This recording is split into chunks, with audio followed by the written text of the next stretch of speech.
여러분 안녕하세요. 제가 출제했던 작년 기출문제 해설 강의입니다. 1번 문제입니다. 1번 문제는 의문의 정의에 관한 문제입니다. 자, 보기 A씨에 들어갈 말, 단어의 를 구별해주는 가장 작은 뭐의 단위가 의문일까요? 예, 이제는 여러분 그냥 보기 안 보고도 하실 수 있으시겠죠? 단어의 뜻을 구별해주는 가장 작은 소리의 단위를 의문이라고 합니다. 그리고 국어의 의문에는 뭐가 있을까요? 사실 우리가 배운 것 중에 여기 들어갈 수 있는 건 세 가지가 있어요. 뭐죠?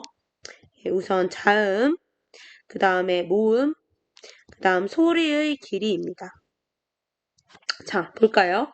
뜻, 소리, 그 다음에 소리의 색이 아니죠. 예, 자음. 그래서 정답은 1번입니다. 쉽게 푸셨을 거라고 생각이 들고요. 그 다음 2번입니다. 단어의 느낌의 차이를 고려할 때, 단어의 느낌을 고려할 때 짝지어진 두 단어의 느낌의 차이가 가장 이질적인 것은? 자, 이질의 뜻은 질적으로 다르다라는 거라고 얘기했습니다. 반대말은 동질적이라고 볼 수가 있겠죠. 그래서 두 단어의 느낌의 차이가 뭔가 하나가 달라요. 찾아보자는 거죠. 자, 여기서는 반짝, 번쩍, 뭐가 다르나요? 예, 사실은 지금 여기 나와 있는 걸 쭉 훑어보면 모두가 이게 서로의 그 단어들이 의미상으로는 유사합니다. 즉, 의미상으로 유사하니까 유의어라고 볼 수 있겠죠. 그런데 느낌이 좀 다르다는 겁니다. 그런데 여기 보시면 반짝과 번쩍은 반짝, 번쩍, 예, 반짝은 모음을 썼는데 번쩍은 모음을 썼다는 차이가 있습니다. 졸졸, 줄줄 보시면 여기서도 모음의 차이가 있네요. 그 다음 깡총, 깡총, 껑충, 껑충 모음의 차이가 있네요. 그런데 그 중에서도 여기 오, 오. 자, 요런 애들은 우리가 뭐라고 공부했습니까? 양성 모음이었죠. 양성 모음은 어떤 느낌을 주나요? 네, 가볍고 밝고 경쾌한 느낌을 줍니다. 요 아이들은 음성 모음, 상대적으로 어둡고 무거운 느낌을 줍니다. 그런 느낌의 차이 느껴지시나요? 자, 알록, 달록, 얼룩, 덜룩 마찬가지입니다. 자, 음운 중에 지금 차이가 있는 부분을 보니까 이렇게 모음의 쓰임이 양성모음, 음성모음 이렇게 다르다라는 것을 확인하실 수 있습니다. 자, 그럼 볼게요. 짤랑짤랑, 찰랑찰랑 뭐가 다릅니까? 네, 여기 자음이 다르죠. 여기서 짤랑짤랑은 이 된소리를 활용하였습니다. 찰랑찰랑은 거센 소리를 활용하였습니다. 된소리는 상대적으로 예사소리에 비해서 강하고 단단한 느낌을 준다고 했습니다. 그리고 거센 소리는 더 거친 그런 느낌을 줍니다. 따라서 이런 느낌의 차이가 이질적인 것은 바로 5번이라고 볼 수가 있겠습니다. 자, 그 다음 3번입니다. 다음 중 울림소리로만 이루어진 것은? 자, 울림소리라고 하면 많이 얘기했습니다. 우선 모든 모음은 뭔가요? 모든 모음은 울림소리입니다. 그쵸?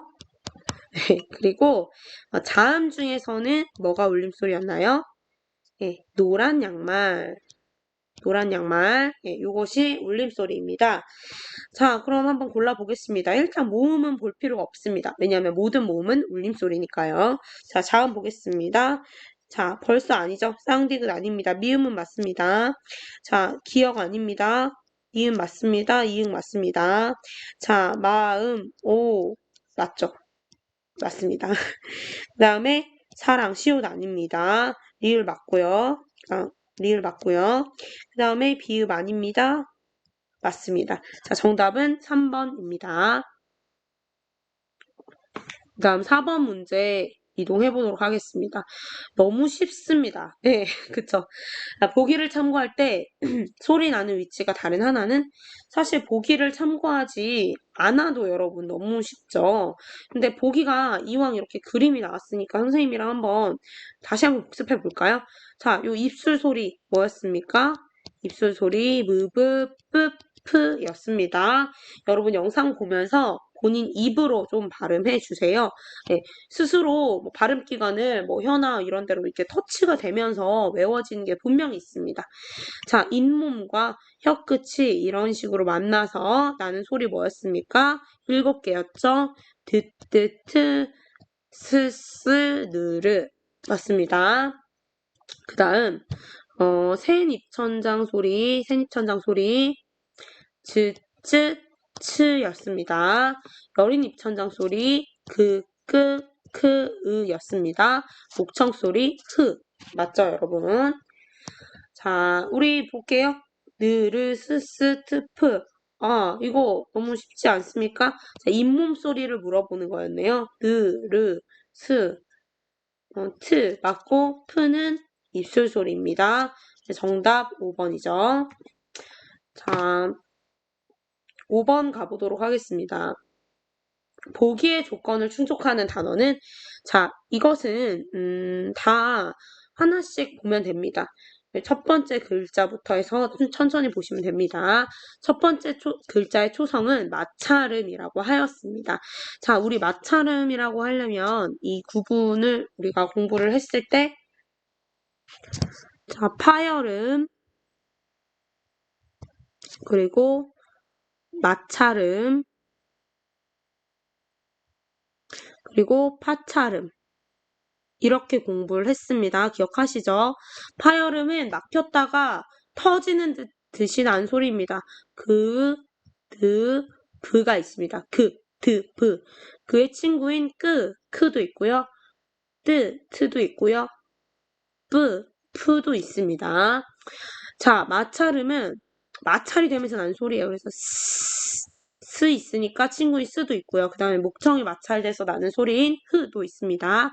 파찰음은 파열음과 마찰음의 특성을 둘 다 가지고 있는 그런 자음입니다. 그래서 즈 하면 파열이 되는 것 같기도 하고 마찰이 되는 것 같기도 합니다.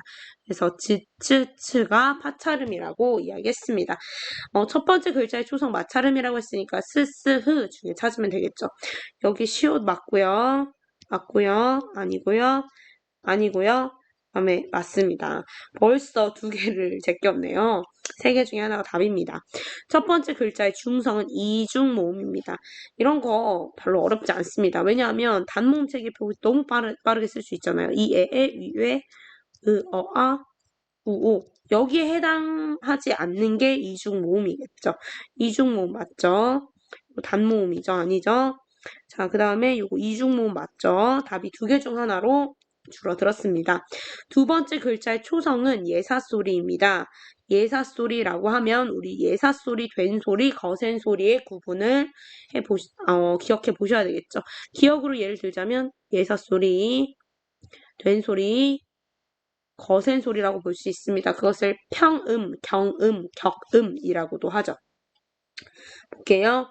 자, 요거 뭡니까? 거센소리입니다. 그쵸? 요거 예사소리입니다. 그래서 정답은 효도입니다. 슈퍼스타인 아빠에게 위로와 효도를 건네라. 효도가 제일이다. 효도가 정답이고요. 자, 두 번째 글자의 중성은 발음할 때 혀의 최고점이 뒤쪽에 있습니다. 이건 역시 이 단모음 체계표를 보고 보시면 됩니다. 두 번째 글자의 중성이 발음할 때 혀의 최고점이 뒤쪽에 있다라는 것은 우리 이 구분에서 자, 후설모음이라는 거죠. 전설모음, 후설모음 중에 혀의 최고점을 바탕으로 보는 것은 후설모음입니다. 자, 그래서 정답은 사실은 이 어도 되는 거였죠. 예, 뭐 되는 게 많이 있는데 어쨌든 효도는 정답이다. 여기 있는 이 후설모음에 해당하기 때문에 정답이다. 이렇게 보시면 되겠습니다. 그 다음 6번입니다. 보기의 조건을 충족하는 단어는 초성은 파찰음입니다. 이거 아까 봤죠? 파찰음 기억하시나요? 자, 츠. 바로 한번 없애볼까요? 이거 맞고요. 그 다음에 아니고요. 맞습니다. 예, 벌써 이렇게 쉽게 답이 나올 것 같아요. 중성은 중모음입니다. 뭐 이거 지워버렸지만 중모음을 우리가 구분을 할 때는 이 표에서 여기가 이제 혀의 높이 고중저였잖아요. 중모음은 여기에 해당하는 거겠죠. 자, 그럼 요거 됩니다. 그다음에 짝. 이거 안 됩니다. 점호음입니다. 정답은 1번입니다. 종성은 여린 입천장 소리입니다. 확인해 볼까요? 정에서 이응이 여린 입천장 소리 맞나요? 여린 입천장 소리는 그, 끄, 크, 의였죠? 그래서 맞습니다. 정답은 정입니다. 자, 아주 좀 쉽게 수월하게 의문 파트 공부 우리가 해봤고요. 자, 7번부터는 남북 북한어, 그쵸, 통일시대 국어에 해당하는 부분입니다. 우리가 지문을 볼 수도 있겠지만 기본적으로 문제를 좀 보면서 지문을 함께 보실 수 있을 것 같아요. 그쵸? 자, 윗글을 바탕으로 통일시대 국어에 대해 설명한 것으로 가장 적절한 것을 고르라고 했습니다. 자, 1번 남북의 언어 체계는 동일하다. 자, 보시기가 편리하라고 화면을 살짝 조정해 보았습니다.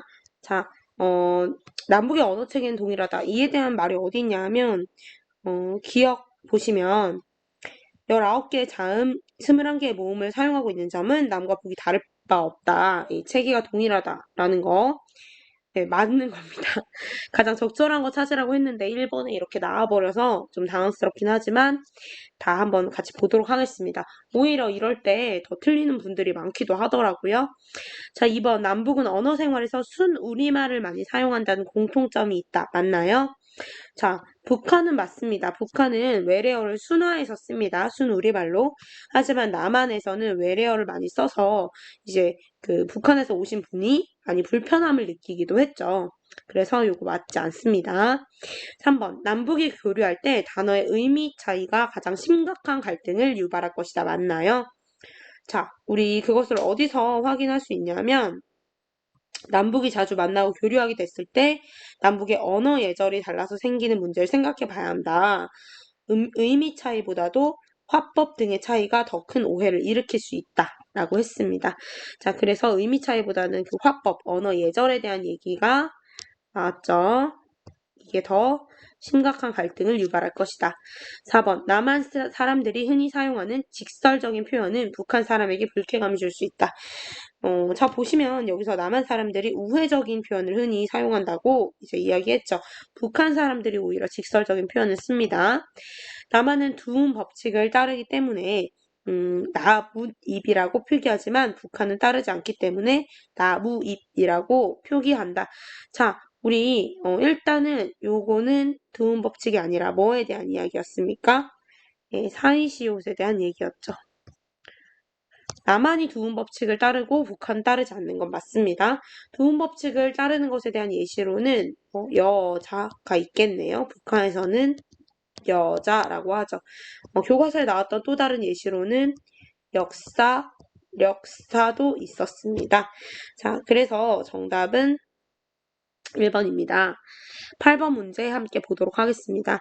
다에 대한 설명으로 적절한 것을 보기에서 모두 고른 것은 자, 이것은 자, 다 보겠습니다. 다는 보니까 개요에 대한 얘기죠. 개요. 개요에 대한 이야기입니다. 개요라고 써주시고요. 글의 구조를 도식화하여 개요를 짠 것이다. 맞죠. 개요의 정의가 글의 구조를 도식화하여 이제 작성한 글의 얼개를 얘기하는 거니까 맞습니다. 자료를 수집하고 선정하는 단계에 해당한다? 개요 어디서 짜죠? 네, 내용 조직하기 단계에서 씁니다. 개요를 작성합니다. 중간사는 주제에 맞지 않으므로 삭제하는 것이 좋다. 중간사 한번 가볼게요. 남북의 언어 차이로 생길 수 있는 어려움에 의해 이거 있어야죠. 주제가 뭐 어려움을 극복하기 위한 노력인데요. 있어야죠. 오히려 주제에 맞지 않는 것은 3번입니다. 그러니까 주제 3번이 아니라 중간 3입니다. 북한말에 관한 조사가 부족한 현실. 이것은 적절하지 않다고 볼 수 있어요. 좀 동떨어진 이야기라고 볼 수가 있겠죠. 네, 그래서 중간 4는 삭제하면 안 되니까 정답은 기억입니다. 자, 글의 통일성을 고려하여서 이런 좀 중간 3 같은 부분을 삭제할 수 있다고 이야기했어요. 라의 기억 미음을 고쳐 쓰기 위한 방안으로 가장 적절하지 않은 것은 보겠습니다. 이거 우리 고쳐 쓰기 부분에 그 갈색 글씨로 된 부분에 해당하는 부분이에요. 이에요. 기억, 다른 지역애가 아니라 남한의로 바꿔서 해보자. 그럼 읽어보면 됩니다. 같이. 남북의 언어의식 설문조사 결과에 따르면 우리 국민의 4분의 3은 북한말을 뭐의 방언이라고? 남한의 방언이라고 생각한다고 한다. 요렇게 하는 게 더 자연스럽죠? 예, 그래서 적절합니다. 니은. 자, 그래서 발음 및 표기, 어휘 표현에서 차이가 나타난다라고 쓴다. 보시면은 여기 볼게요. 오랫동안 서로 다른 사회 체제와 생활 방식을 거치면서 남북의 언어가 서로 다른 모습으로 변해왔기 때문이다. 그래서 차이가 나타난다라고 했는데 어떤 차이가 나타나는지 이 뒤에 발음 및 표기를 보면 어휘를 보면 자, 그 다음에 여기 표현을 보면 표현 네, 나오죠. 그렇기 때문에 이것을 좀 더 구체적으로 이렇게 바꿔주어도 좋을 것 같습니다. 자, 3번입니다. 디귿 보도록 하겠습니다. 또 형태는 같지만 의미가 다른 어휘도 있다라고 하고 여기에 룸메이트 치킨의 사례를 추가하여 서술한다. 여러분 룸메이트 치킨 같은 경우에는 여기도 나와 있지만 외래어의 사용에 대한 겁니다. 순 우리말로 북한에선 순화해서 쓰는데 우리는 외래어를 있는 그대로 이제 쓰니까 좀 갖다가 외래어로 해서 쓰니까 차이가 나타나는 겁니다. 형태가 같지만 의미가 다른 어휘의 예시가 될 수 없겠죠. 예, 그래서 이게 적절하지 않기 때문에 정답이고요. 여기 보면은 형태는 같지만 의미가 다른 어휘의 예시는 이 뒤에 나와 있습니다. 소행 네, 나와 있죠 여기. 그 다음에 리을 의사소통 띄어쓰기가 잘못됐기 때문에 이거 고쳐 쓴다. 고쳐 쓰기 단계에서는 맞춤법 고쳐 쓸 수 있습니다. 그 다음에 이거 띄어쓰기 잘못된 것도 맞습니다. 그 다음 미음 이 내용 또한 언어뿐만 아니라 서로의 문화에도 관심을 가지고 지속적으로 교류해야 된다. 이 내용을 강조하기 위해 이 뒤에 만남을 통해 다름을 이해하고 차이를 줄여 나갈 수 있기 때문이다. 문장 추가하는데 크게 어색함이 없죠. 그러니까 그럴 수 있겠죠. 정답은 3번입니다. 10번 위와 같은 글을 쓸 때 보기를 글쓰기의 과정에 따라 순서대로 연결한 것은 이것만 딱 봐도 그냥 풀 수 있습니다. 그쵸? 계획하기 먼저 나오죠. 니은 계획하기 먼저 나오고요. 그 다음에 뭐였죠? 네, 자료를 수집하고 선정해야죠. 리을이고요. 그 다음 내용 조직하면서 개요 써야 되겠죠. 디귿이고요. 마지막 기억 표현하기고 우린 이 다음 단계도 알고 있습니다. 예, 고쳐쓰기까지. 고쳐쓰기는 뭐 전 과정에 있지만 그래도 하나 들어가주면 좋겠죠. 마지막에 한번 쭉 보면서 고쳐쓸 필요성이 있습니다. 예, 이렇게 봐주시면 되겠습니다. 자, 11번. 보기에서 A에 들어갈 학생의 이름으로 가장 적절한 것은 교사. 수업 중에 배운 내용을 적용하여 글쓰기 과정 중 자, 표현하기 단계에서 어떻게 글을 썼는지 이야기해 볼까요? 첫 번째, 생활과 관련된 구체적 예시를 든다. 이거 괜찮죠? 왜냐하면 독자의 그런 관심과 흥미를 끌기 위해서 독자의 이해를 돕는 표현이라고 볼 수 있어요. 첫 문장이 안 써지면 개요를 활용하여 글을 쓰는 거 너무 좋은 방법이죠. 독자의 주의를 끌기 위해 비유법 좋죠. 네, 인상적인 표현입니다. 어려운 어휘를 활용해서 저의 높은 지식 수준을 드러냈어요. 여러분, 굳이 그럴 거 없어요. 우리 글 쓸 때 그렇게 자만하지 마시고 오만하게 굴지 마시고 예, 오히려 쉬운 어휘를 활용해서 독자의 이해를 도와줘야겠죠. 자, 맞춤법이나 글씨를 크게 신경 쓰지 않고 부담 없이 글을 써보았어요. 괜찮죠? 그래서 보니까 다 잘했지만 이 아이는 배운 내용을 다시 점검해 볼 필요가 있습니다. 자, 그래서 통일시대의 국어의 길 파트 다 했고요. 다음으로 넘어가겠습니다. 자, 먼저 지문 분석 간단하게 해보겠습니다. 우리 이 글은 처음 그리고 끝에서 여기 보시면 영국 왕립학회의 모토는 다른 사람의 얘기를 그대로 믿지 말라입니다. 탐구한다는 것은 사람들이 철석같이 믿고 있는 사실을 당연하게 받아들이지 않고 의심하는 일을 뜻한다 라고 했죠. 그 다음 끝부분 보시면 이처럼 탐구하는 것은 우리를 둘러싸고 있는 잘못된 믿음에 의심을 품고 새로운 가설을 세우고 실험으로 입증하여 잘못을 바로잡는 일이다 라고 얘기하고 있어요. 그리고 이 중간 부분에서 우리가 다양한 사례를 볼 수 있습니다. 파스테르가 살던 시대 사람들은 미생물이 저절로 발생한다고 믿었는데 이게 일반적인 믿음이고 또 잘못된 믿음이죠. 네, 그래서 이런 믿음을 학설로 굳혀놓기까지 했지만 파스테르는 의심을 한 거죠. 그래서 실험을 했어요. 그리고 이 사실을 입증을 해냈습니다. 이 진실을 입증해냈어요. 미생물이 무생물로부터 자연적으로 발생한 것이 아니라 사람처럼 생명을 지닌 고유한 존재라는 사실을 입증했고요.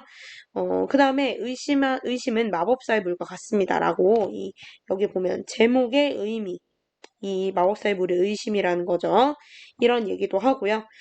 우리 주위엔 당연한 상식이 되어 우리의 생각을 지배하고 있는 믿음들이 있습니다.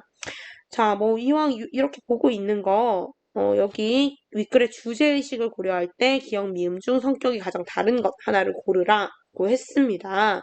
한번 살펴보겠습니다.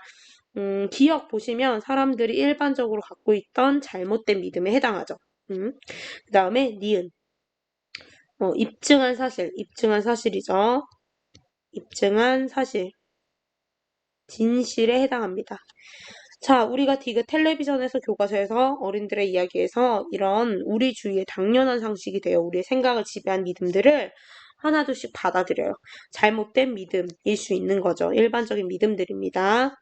그 다음 리을. 자유낙하를 하는 두 물체 중 더 무거운 것이 더 빨리 땅에 떨어진다. 이것도 자, 아리스토텔레스가 이렇게 주장했기 때문에 사람들이 별로 의심 없이 이것을 받아들였어요. 일반적인 믿음에 해당하죠. 그 다음에 요것을 사실 우리 갈릴레이가 의문을 품고 모든 물체는 그 무게와 관계없이 똑같은 속도로 자유낙하한다는 사실을 증명해냈습니다.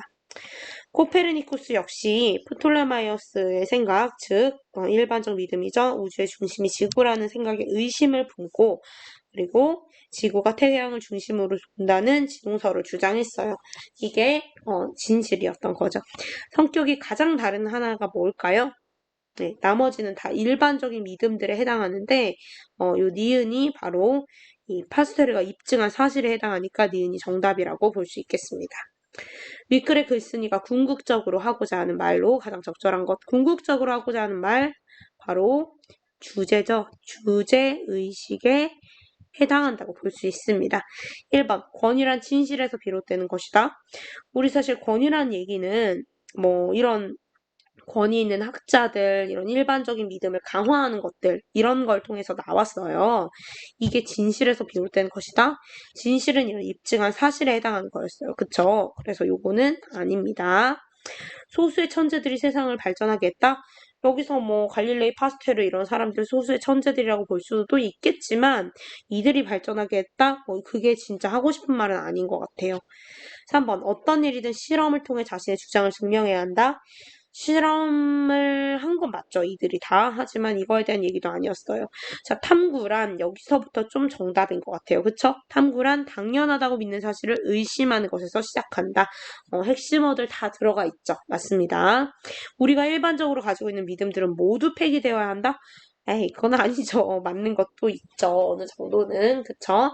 다만, 우리가 일반적으로 가지고 있는 믿음들을 그냥 무작정 믿지 말고 의심해 볼 필요도 있다. 그런 얘기지 모두 폐기되어야 한다라는 얘기는 아닙니다.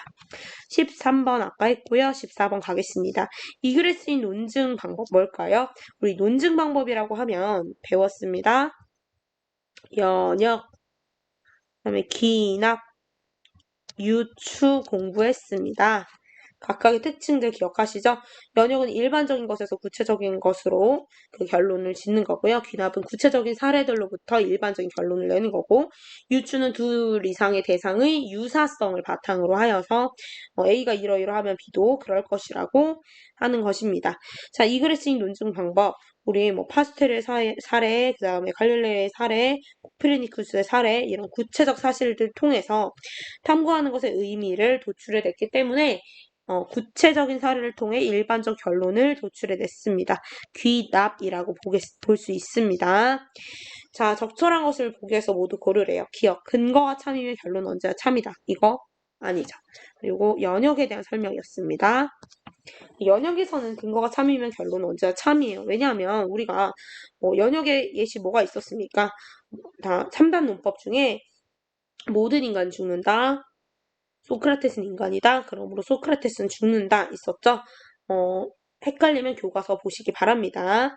자, 그런데 사실은 그 모든 인간은 죽는다라는 그 결론 안에, 결론이 아니죠. 그 전제, 근거 안에 사실 소크라테스도 인간인 거니까 우리가 결론이 소크라테스가 죽는다잖아요. 근데 모든 인간 죽는다. 이걸 근거로 하고 있으니까 사실 근거 안에 결론이 포함된 거예요. 그래서 3단 논법은 대전제 참, 소전제 참이면 결론은 언제나 참입니다. 연역에 대한 내용이었고요. 귀납은 그렇지가 않아요. 근거가 참이면 근거 중에 하나 뭐 근거 중에 하나가 참이어도 발레 같은 게 나오면은 결론은 언제든 참이 아니게 될 수 있어요. 그쵸? 연역에 대한 설명이었죠.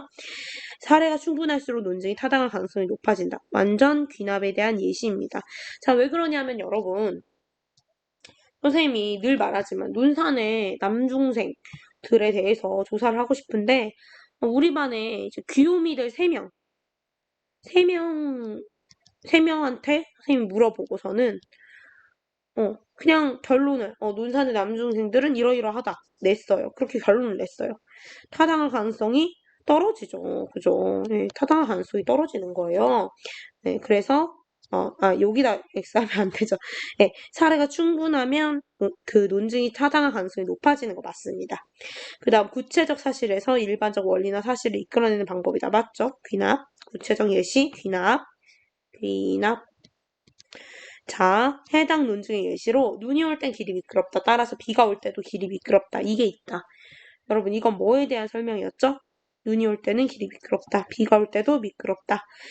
두 대상이 나왔고 두 대상의 유사성을 바탕으로 A가 이러이러하니까 B도 이럴 것이라고 추론을 해냈어요. 바로 유추에 해당하는 예시죠. 정답은 니은 디귿입니다.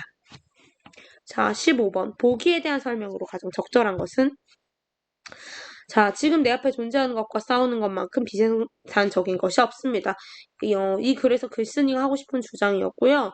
난 내 인생 버스를 운전하는 기사이다. 자, 인생과 버스 운전을 이제 같이 비유해서 얘기를 했어요.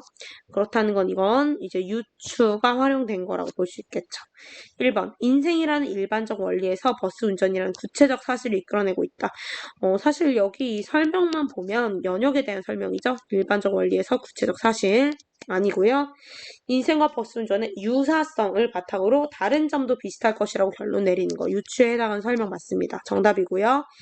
논증의 신뢰성과 타당성을 높이기 위해 버스 승객의 유형을 추가적으로 조사? 뜬금없는 얘기죠. 버스를 운전할 때는 최대한 평화적인 방법으로 운전해야 된다? 아니고요. 여기서 이 글에서 하고 싶은 말은 버스 운전이 아니에요. 인생에 대한 얘기를 하고 싶은 거죠. 그런 의미에서도 아니에요.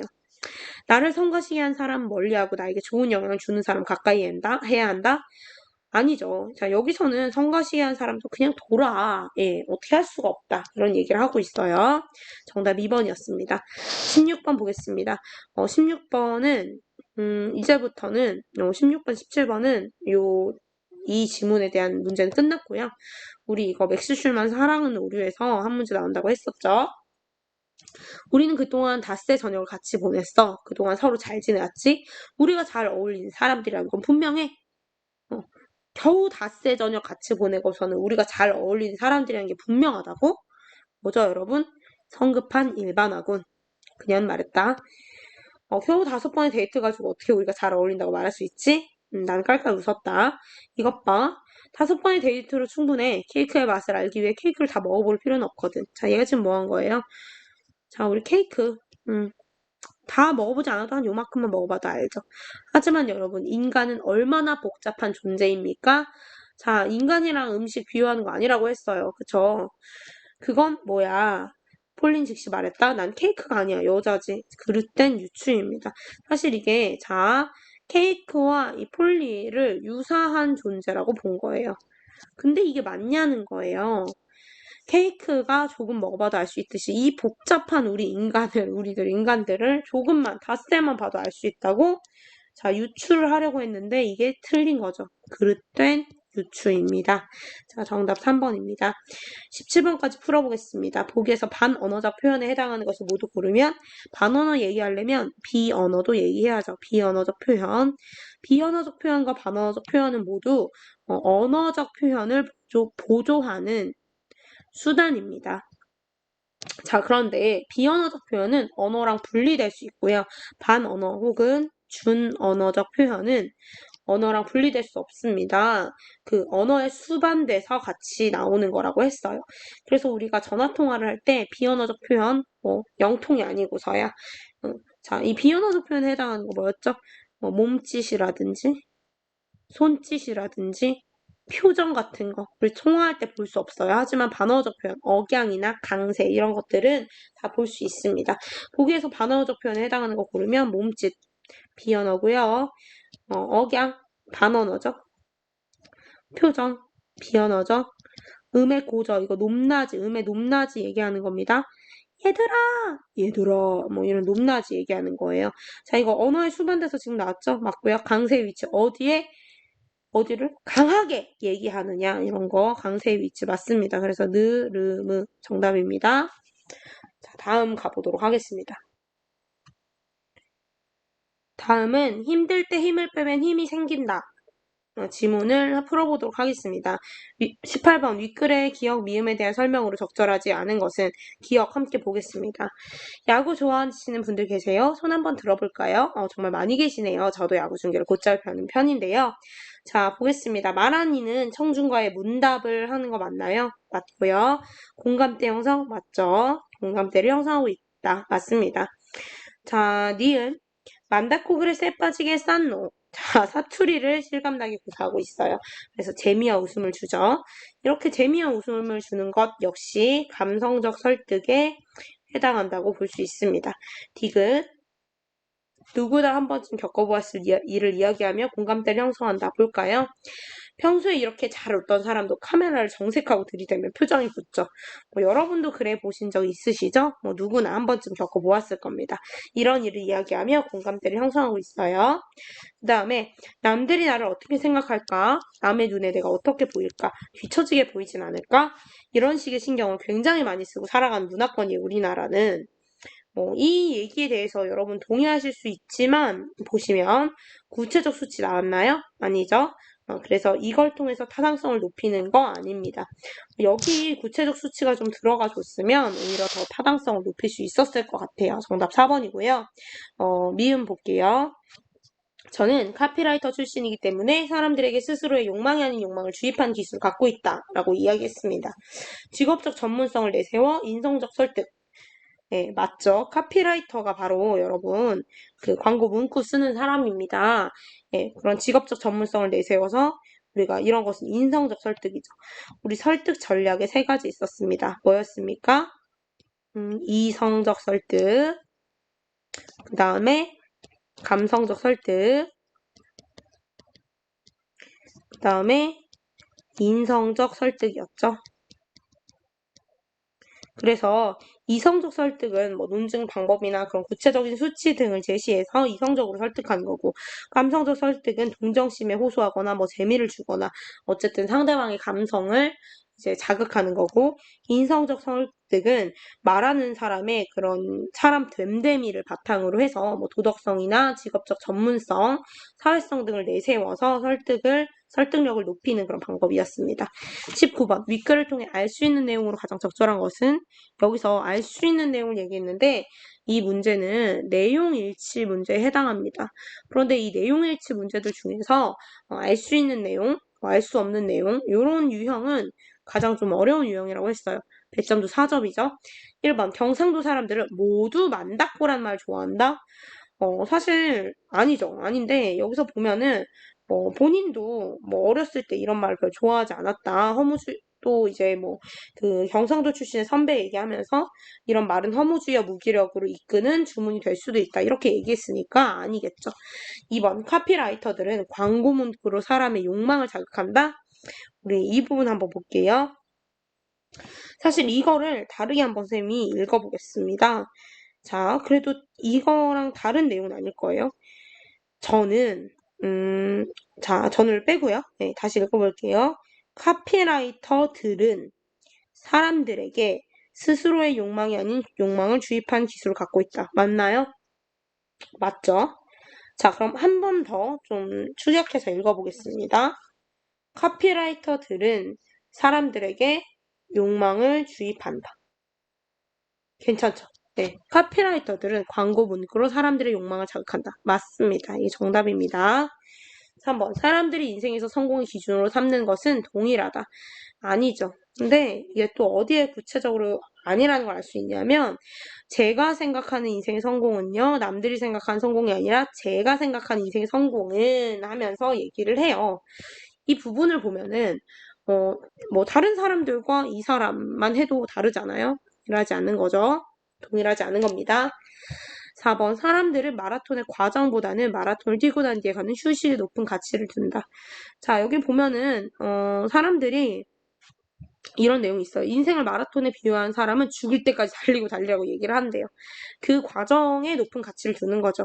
하지만 이 마라톤 하는 친구는 이 마라톤의 백미는 이 친구의 말에 따르면 마라톤은 다 힘들게 뛰고 나서 시원하게 마시는 음료의 마라톤의 백미가 있다고 얘기를 했어요. 그러니까 사람들마다 생각하는 게 다른 거죠. 그 다음 이현승 선수가 위기 상황에서 힘내! 라는 말 들었으면 베어스는 결코 승리하지 못했을 것이다? 아니죠, 여러분. 그런 게 어딨어요. 여기 물론 여기서 힘을 빼게 해줘서 더 좋았겠죠. 더 좋았다는 거예요. 이번 공이 얼마나 중요한지 알지? 잘 던져야 돼. 힘내. 막 이렇게 하는 거보다 그냥 이제 긴장 풀어 힘 빼. 이런 얘기를 해주는 게 더 좋았다고 얘기하는 거지. 사실 그렇다고 해서 결코 승리하지 못했을 것이다? 이거는 적절하지 않아요. 그래서 정답은 2번입니다. 20번. 윗글을 바탕으로 보기에 A에게 해줄 말로 가장 적절한 것은? 자, 이거 선생님이 오은영 선생님이 말씀하신 그 대화의 희열에서 가져왔습니다. 자, 일단은 요런 거는 선생님이 따로 가져온 지문이기 때문에 상세하게 하나하나 읽어봐야 되겠죠? 일반적으로 숙제나 일을 미루는 습관을 가진 이들을 보면 아니 게을러 이렇게 생각을 해요. 하지만 이것은 완전 반대 성향이 큽니다. 사실은 굉장히 잘하고 싶은 거예요. 일명 벼락치기형 사람들은 완벽주의 성향이 강해서 잘하고 싶은 기준이 높습니다. 자, 이런 사람들을 얘기하는 거죠. 완벽주의 성향이 강한 벼락치기형 사람들. 이런 사람들은 제대로 못해서 적당히 해서 창피해질 바에는 차라리 안 하는 게 낫겠다라는 생각을 갖고 있어요. 완벽히 일을 행하지 못할 거란 두려움 때문에 일의 시작을 미루는 것입니다. 그들의 게으름은 남들이 봤을 땐 늘어져 보이지만 사실은 불안과 긴장을 낮추기 위한 행동이에요. 머리로는 해야 된다는 걸 알고 있어서 마지막에는 이거 지금 안 하면 죽음이다 라는 생각을 가지고 일을 처리해요. 긴장감을 삶의 근원적 에너지로 사용하는 것이죠. 이런 유형의 사람들에게 필요한 건 라이프라인입니다. 데드라인, 즉 더 이상은 넘어갈 수 없는 최종적인 한계점이 아니라 이것을 삶의 선으로 바꿔야 합니다. 완벽에 대한 기준을 낮추는 것도 좋습니다. 자, 1번. 타인의 욕망을 모방하여 욕망할 필요는 없습니다. 자, 여기서 보면 윗글을 바탕으로 보기에 A에게 해줘야 되니까 사실 윗글의 그런 주제의식과 연관됐다고 볼 수가 있어요. 자, 타인의 욕망을 모방하여 욕망한다? 이 얘기가 나오긴 했지만 자, 지금 이런 사람들이 뭐 꼭 그러고 있는 건 아니라고 볼 수 있어요. 틀렸고요. 2번. 잘해야겠다는 압박이 심할 때면 막 압박, 데드라인, 긴장감 이런 거 그럴 때면 만다꼬를 떠올려 보세요. 만다꼬가 뭐였어요? 뭐 하러? 뭐 하러? 뭐 이런 거죠. 여러분, 이거 맞죠? 일단 이 글의 주제의식과도 연관이 되어 있고요. 그리고 너무 잘해야겠다는 압박이 심해서 이런 사람들은 일을 시작을 못하고 일의 그런 효율성이 떨어지는 거예요. 그러니까 막 잘해야겠다는 압박이 심할 때 에이, 뭐 하러 그래? 그냥 한번 해보자. 이렇게 쉽게 마음을 먹는 게 중요한 거죠. 네, 그래서 만다고 떠올려보는 거 맞는 겁니다. 2번입니다. 3번. 미리미리 최선을 다해서 살다 보면 좋은 결과는 저절로 따라옵니다.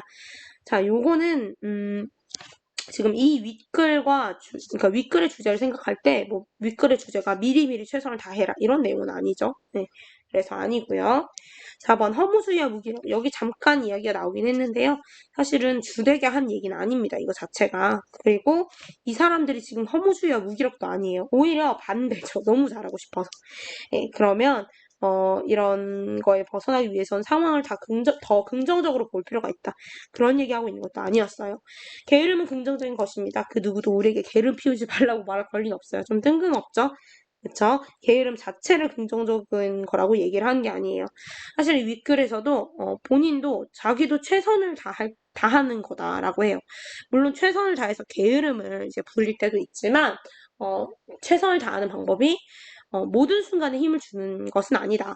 힘들 땐 힘을 빼야 힘이 생기는 것이다. 라는 이야기를 했어요. 그래서 여기까지 살펴보면 객관식 다 보셨습니다. 자, 그 다음 단답형입니다. 단답형 1번 너무 쉽습니다. 단어 물에서 의문을 한 개만 바꿔 새로운 이름절의 단어를 만들어 쓰라 라고 했습니다. 의문은 자음, 모음, 소리의 길이가 있는데 여기서 뭐 소리의 길이로 뭘 할 수 있는 건 없을 것 같고 자음, 모음 중에 하나 바꾸면 됩니다. 답이 너무 많습니다. 뭐 어떻게 할까요? 불 가능하죠. 요거 바꾸면 그쵸? 그 다음에 말 가능하죠. 이거 중성 바꾸면 그 다음에 문 가능하죠. 종성 바꾸면 아무거나 다 됩니다. 예, 다 뜻을 가진 새로운 이름절의 단어를 써주시면 됩니다. 단답형 2번 보기의 빈칸에 공통적으로 들어갈 알맞은 말. 국어의 모음은 발음할 때 공기 흐름이 너무 쉽죠. 발음 기관의 방해를 받지 않고 난 소리이며 자음은 발음할 때 공기 흐름이 발음 기관의 방해를 받고 나는 소리이다. 맞습니다. 단답형 3번 보겠습니다. 정말 너무 쉽습니다. 네, 보기에 들어갈 단어를 각각 쓰시오. 순서 상관없습니다. 글쓰기를 계획하는 단계에서는 자, 사실 계획하는 단계라고 했지만 전 과정에서 고려해야 되는 4가지입니다. 주제, 목적, 그 다음 자 여기다가 예상, 독자. 그냥 독자라고 쓰셔도 됩니다. 독자, 그 다음 뭘 고려해야 되죠? 매체를 고려해야 합니다. 매체. 여기서 이 선배들이 뭘 많이 틀렸냐면 이 매체를 이거를 뭐 매체라고 쓴다거나 이런 식으로 많이 또 틀렸어요. 네. 자, 잘 기억해 두시고요. 그 다음 서술형 보겠습니다. 서술형도 무척 간단하죠. 자, 서술형 1번. 국어의 단모음 체계표를 바탕으로 보기의 모음의 공통점 2가지를 조건에 맞게 완결된 문장으로 서술하시오. 자, 단모음 체계표를 바탕으로 하라고 했어요. 그러면 좀 써보세요. 이, 에, 위, 왜, 아, 오. 각각 3가지 기준은 다 아시죠, 여러분? 이렇게 하실 수 있죠? 다 하실 수 있잖아요. 이렇게. 금방금방. 그죠? 그러면은 결국 기준 3개를 바탕으로 얘네가 차이가 하나고 공통점이 2가지나 된다는 거예요. 너무 쉽죠? 자, 여기 보세요. 이 표로 보시면은. 아이고. 차이점 선생님 벌써 찾았어요. 이거 고모음, 중모음, 저모음 중에 얘네가 이제 혀의 이제 높이, 발음할 때 혀의 높이는 차이가 있네요. 그럼 뭐가 공통적이죠? 자, 여기 뭐예요? 전설모음. 발음할 때 혀의 최고점이 혀의 앞쪽에 있다. 전설모음이고요. 이거 뭐였어요? 평순모음. 입술의 모양이 평평하다. 라는 거 평순모음이었습니다. 자, 그래서 사실 이것을 풀었어도 되지만 자, 조건부터 보겠습니다. 단모음을 분류하는 기준만 제시하지 말라. 이거는 무슨 소리였냐면 뭐 예를 들면 여기 평순모음 이것도 입술의 모양을 얘기하는 거잖아요. 발음할 때 입술의 모양 뭐 이런 것만 제시를 하지 말고 정확히 어떤 거에 해당하는지 입술의 모양에 해당한다고 하지 말고 분류상 즉 뭐 평순모음이다 이런 걸 쓰라는 거예요. 그 다음에 단모음 체계표에서 알 수 있는 그러니까 예를 들면 이런 분들이 있어요. 그냥 모음의 공통점을 쓰는 거예요. 방금 전에 이거 봤으니까 발음할 때 발음 기관에 방해를 받지 않는다. 이런 거 쓰시는 분들 있어요. 뭐 자꾸 뭐 그러시다 보면 뭐 세종대왕이 천지인의 원리를 통해 만들었다. 이런 거 쓰실 거예요. 그럼 안 되잖아요. 그러니까 단모음 체계표에서 알 수 있는 거를 쓰라는 거죠. 자, 그래서 그 공통점 2가지 너무 간단합니다. 이거 2개 쓰면 돼요. 전설모음이면 전설모음이고 평순모음이다. 진짜 너무 쉽죠. 평순모음이다. 진짜 완전 쉬운데 이거를 여러분이 뭐 발음할 때 혀의 최고점이 앞쪽에 있고 입술의 모양은 평평하다. 평평하게 해서 발음된다. 이런 식으로 풀어 쓰셔도 됩니다. 근데 이제 핵심을 알고 있다면 겨우 이 정도로 지금 6점을 가져가시는 거예요. 자, 그 다음 서술형 2, 3번 보겠습니다. 보기의 3단 문법에서 A에 들어갈 소선제를 한 문장으로 서술하시오. 연역에 해당하는 3단 문법의 이야기였죠. 모든 인간 죽는다. 그러므로 소크라테스는 죽는다. 되려면 뭐가 돼야 되겠어요? 소크라테스는 인간이다.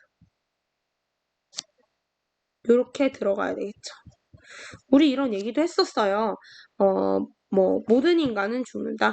그럼 그 소크라테스니까 이게 우리가 가만히 보시면은 이게 이 소전제 이 부분이 여기 나오고요. 이 죽는다 부분이 여기 나오는 거예요. 네, 이런 식으로 구조를 보실 수가 있고 논리적으로 여러분이 생각해 보셔도 충분히 풀 수 있습니다. 근데 여기서 사람이라고 써서 감점이 된 사람들이 많아요. 네, 그냥 정확히 써주시면 좋겠습니다. 여기 다 인간으로 나와 있잖아요. 그죠? 그 다음 서술형 한번 3번 보기의 귀남 논증에서 귀남 논증이라는 것도 알려줬어요. 비에 들어갈 알맞은 말을 한 문장으로 서술하시오. 자, 나비는 알을 낳는다. 매미도 알을 낳는다. 아, 이거 개미로 바꿨어야 되는데 거미가 이제 곤충이 아니래요. 이게 원본을 가져오다 보니까 작년에 그 부분이 조금 오류가 있었어요. 그래도 여러분이 문제 푸시는 데는 문제가 없습니다. 나비는 알을 낳는다. 매미는 알을 낳는다. 개미도 알을 낳는다. 그런데 얘네가 가만히 보니까 곤충이에요. 곤충에 해당합니다. 곤충인 나비, 매미, 개미, 알을 낳아요. 구체적인 사례들로부터 일반적인 그 곤충은 따라서 뭐라고 하면 되겠어요? 따라서 곤충은 우리가 어떤 결론을 낼 수 있어요? 알을 낳는다. 교과서에 그대로 나와 있는 예시였습니다. 정확히 써주시면 되겠습니다. 정말 간단했죠? 자, 서술형 4번입니다.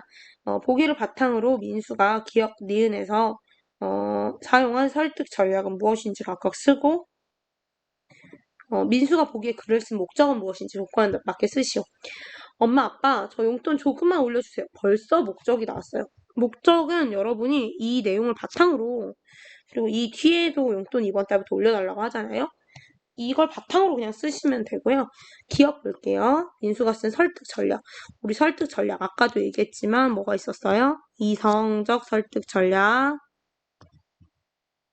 그 다음에 뭐 이렇게 써야겠죠. 여기 서술형이니까. 다음 감성적 설득 전략, 인성적 설득 전략 있었죠. 요즘 날이 더워져서 뉴스에서도 최고 기온이 30도이다. 이런 구체적 수치를 얘기했어요. 근데 사실 좀 더 어렵게 내려고 했다면 뭐 왜 이성적 설득 전략이 쓰였냐 이런 거 서술을 추가로 하게 할 수도 있었지만 그냥 쉽게 갔어요. 반드시 기억, 니은, 기호를 밝혀서 각각 어떤 설득 전략을 사용했는지 쓰래요. 각 2점입니다. 자, 그래서 뭐 기억에는 이성적 설득 전략이 사용되었고 혹은 활용되었고 근데 활용되었고 쭉쭉쭉 해서 선생님 한 문장으로 쓸 수 있지만 여러분 서술형 쓸 때 스킬이 이런 거예요. 그냥 활용되었다 하고 끊으세요. 니은 또 따로 서술하면 되잖아요. 쭉쭉 얘기하고 사랑해요. 아 이거 부모님의 마음을 터치하는 겁니다. 기억에는 이거 일부러 제가 쉽게 써드린 거예요. 문장을 부드럽게 쓰는 게 아니라 여러분 그냥 쉽게 쓰시는 게 쉽고 정확히 쓰시는 게 좋습니다. 그래야 좀 틀리지 않을 확률이 높아지죠. 니은에는 감성적 설득 전략이 이거 감성적인 거 아시죠? 전략이 활용되었다. 선생님 평소라면 좀 더 세련되게 문장을 썼을 텐데 그냥 똑같은 구조로 썼어요. 그러셔도 돼요, 여러분. 쓸 때는 시험 쓸 때는 민수가 이 글을 쓴 목적. 민수가 이 글을 쓴 목적은 이런 것도 그냥 활용하세요. 여기 써놨잖아요. 서술형 쓰시기 힘들면 뭐예요? 부모님께 써도 되고 안 써도 되고 용돈을 올려달라고 하기 위해서다.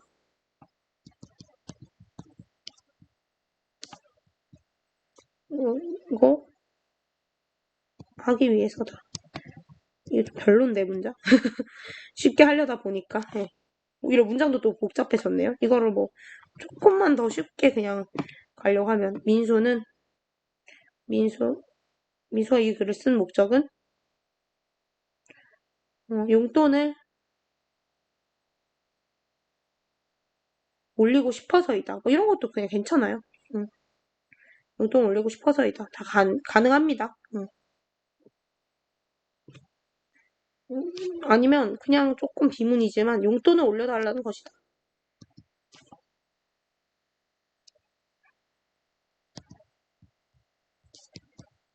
이렇게 쓰셔도 그냥 괜찮습니다. 그냥 이 정도면 좀 어색하지만 그냥 여러분이 쓰실 수 있는 수준에서 그냥 정답을 인정해 드립니다.